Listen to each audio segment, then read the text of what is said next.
കേൾക്കൂ ബ്രാഹ്മണ ദേവാ. എന്നെ അനുജനെന്ന് വിളിച്ചാൽ മതി വലിയ ജ്യേഷ്ഠ. അതെങ്ങനെ വിളിക്കാനാ? താങ്കളുടെ ലക്ഷണം ഒരു അനുജന്റെ ആണോ?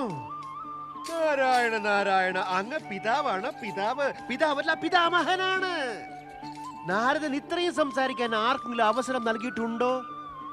പക്ഷേ താങ്കളുടെ ഈ വാഗ്ധോരണി എനിക്ക് സംസാരിക്കാൻ അവസരമേ നൽകിയില്ല. ഇനി ഞാൻ പറയുന്നത് കേൾക്കൂ.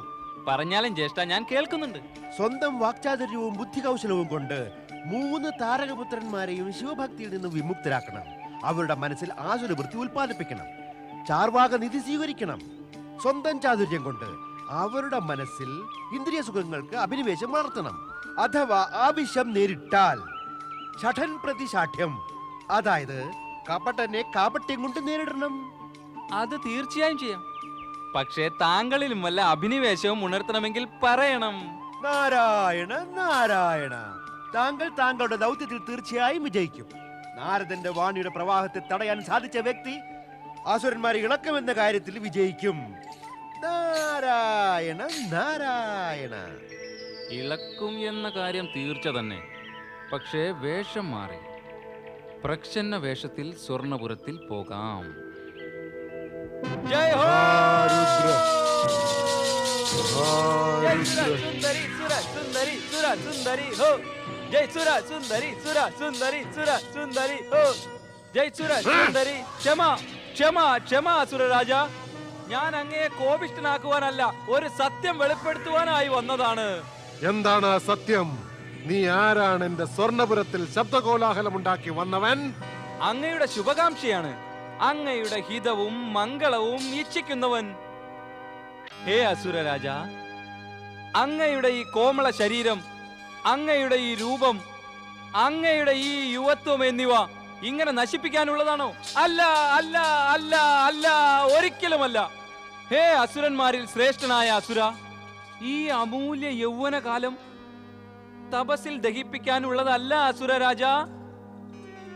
ഇത് ഭോഗത്തിൽ ഉല്ലസിക്കാനുള്ളതാണ്. ജയ സുരസുന്ദരി സുരസുന്ദരി സുരസുന്ദരി ഹോ. താങ്കൾ അസുരന്മാരുടെ നായകനാണ്. നിങ്ങൾ സദാ ദേവന്മാരെ പരാജിതരാക്കി സ്വർഗത്തിലെ സുഖം അനുഭവിച്ചവരാണ്. അവിടെ അതീവ സുന്ദരികളായ അപ്സര സുന്ദരികൾ വസിക്കുന്നുണ്ട്. അവരുമൊത്ത് വിനോദവും പ്രമോദവും ആമോദവും തേടുക അങ്ങയുടെ ഭാഗ്യലിഖിതത്തിലുള്ളതാണ്, ദേവന്മാരുടെ അല്ല. പിന്നെ പിന്നെ പിന്നെ എന്തിനീ നശ്വരമായ യൗവന കാലത്തെ ഇങ്ങനെ നഷ്ടപ്പെടുത്തുന്നു?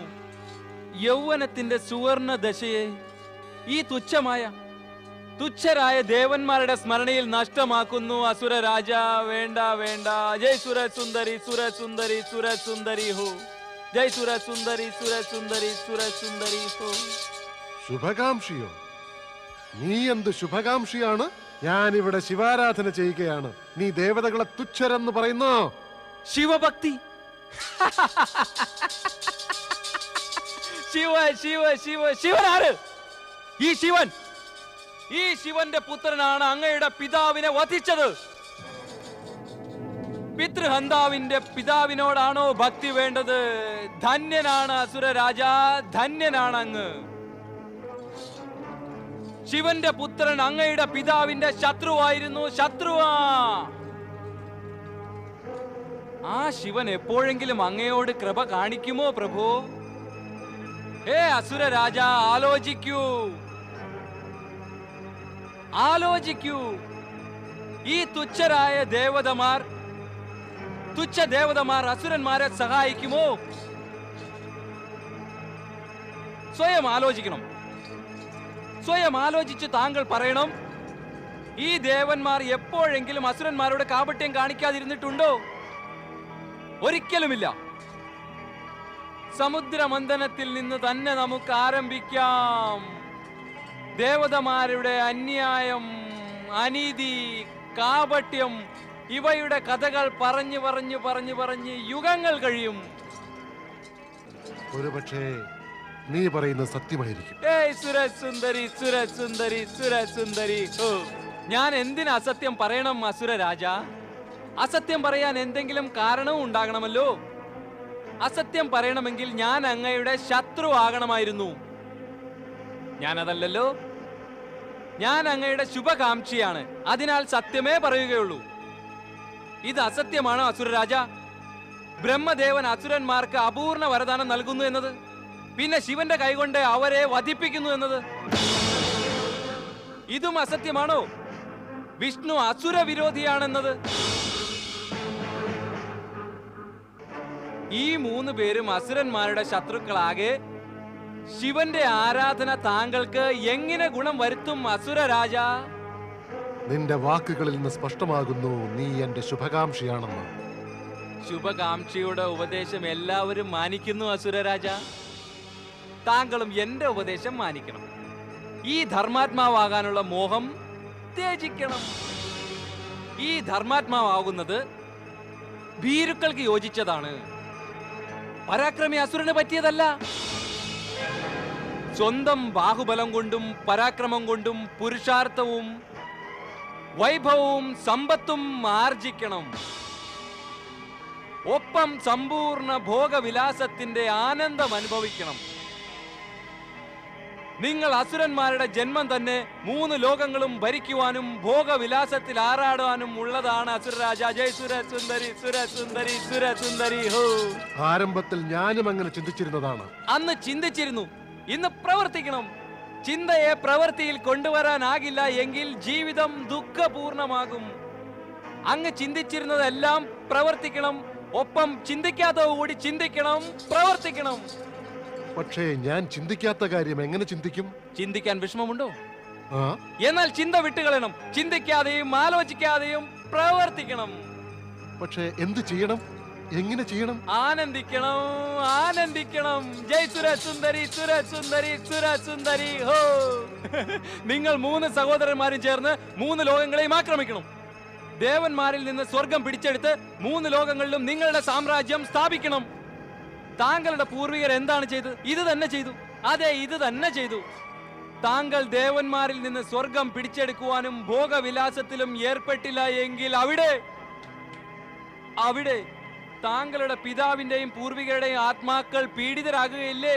തീർച്ചയാകും. പക്ഷേ ഞങ്ങൾ 3 പേരും ചേർന്ന് അവരുടെ ആത്മാക്കളുടെ ശാന്തിക്കായി ആ പ്രവൃത്തി തന്നെ ചെയ്യും. അവർ ചെയ്തിരുന്നത് തന്നെ. ഈ ശിവഭക്തി ഞങ്ങളുടെ ഗുണത്തിനല്ല. അല്ല. ജയ് സുരസുന്ദരി സുരസുന്ദരി സുരസുന്ദരി ഹോ. സ്വാമിയെ തന്നെ നോക്കി നിൽക്കുകയാണോ? സ്വാമിക്ക് സുരയും സുന്ദരിയും തയ്യാറാക്കൂ. സ്വർണപുരത്തിൽ നൃത്തത്തിന്റെയും സംഗീതത്തിന്റെയും മലകൾ ഉയരട്ടെ. തീർച്ചയായും അങ്ങനെ സ്വാമി പ്രസന്നനായി നിങ്ങൾക്ക് പുരസ്കാരങ്ങൾ ചൊരിയട്ടെ, ചൊരിയട്ടെ.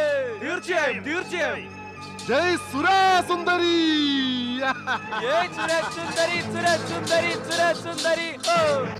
മാരുദ്ര. സംഗീതം, ഈ മാതക സംഗീതം എവിടെ നിന്ന് വരുന്നു? ജയ് സുരസുന്ദരി സുരസുന്ദരി സുരസുന്ദരി ഹോ. ജയ് സുരസുന്ദരി സുരസുന്ദരി സുരസുന്ദരി ഹോ.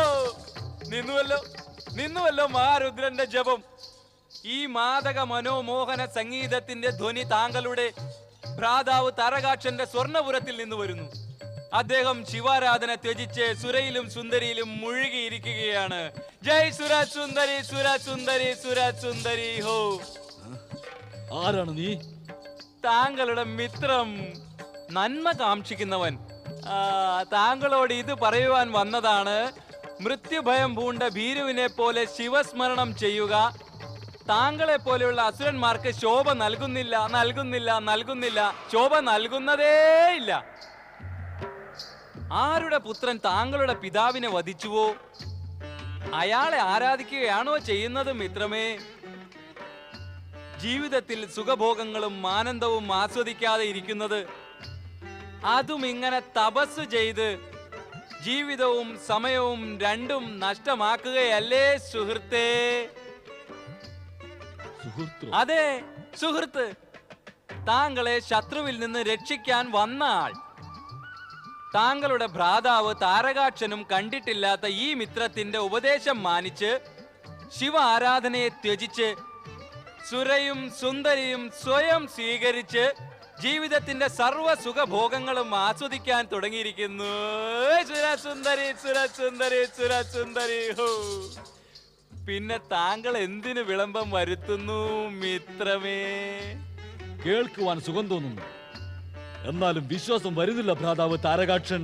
ആ സംഗീതം കേൾക്കൂ, ആ സംഗീതത്തിന്റെ സ്വരലഹരി ആസ്വദിക്കൂ. താങ്കളുടെ ഭ്രാതാവ് താരകാക്ഷന്റെ സ്വർണപുരത്തിൽ നിന്നും വരുന്നത്. കേട്ടിട്ടില്ല, കണ്ടിട്ട് വിശ്വസിക്കാം. നീ പറയുന്നതെല്ലാം സത്യമാണെങ്കിൽ ഞാനും ശിവഭക്തി ത്യജിച്ച് താരകാക്ഷനെ അനുസരിക്കുക തന്നെ ചെയ്യും. നോക്കട്ടെ. ജയ് സുരസുന്ദരി സുരസുന്ദരി സുരസുന്ദരി ഹോ.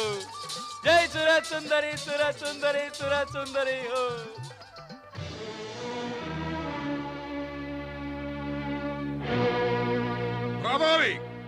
കമലാക്ഷ, സുരയും സുന്ദരിയും തന്നെയാണ് അസുരന്മാരുടെ ജീവിതത്തിന്റെ ഒരേ ഒരു ലക്ഷ്യം, അല്ലാതെ ശിവാരാധനയല്ല. സുരാസുന്ദരി ആനന്ദിക്കുവിൻ. നീ മിത്രമല്ല, ശത്രുവാണ്. വഞ്ചിക്കാൻ ശ്രമിക്കുകയാണ് നീ. ശാന്തി ശാന്തി ശാന്തി.